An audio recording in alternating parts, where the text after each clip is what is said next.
ko lang po kung bakit mas marami yung masama kaysa mabuti. Alam mo kasi, ganito kapatid, ano?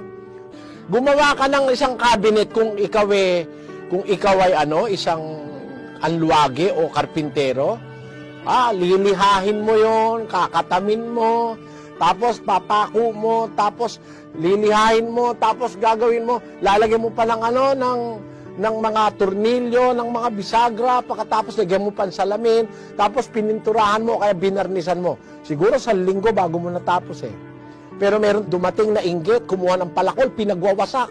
Wala pang medya ora yung wasak na yun Kaya mas madaling gumawa ng masama kaysa sa mabuti. At ang paggawa ng mabuti, it takes time. It takes effort, moral determination para gumawa ka ng mabuti. Pero yung masama, walang prinsipyo yung masama. Kahit saan mapunta, pwede Kaya yun ang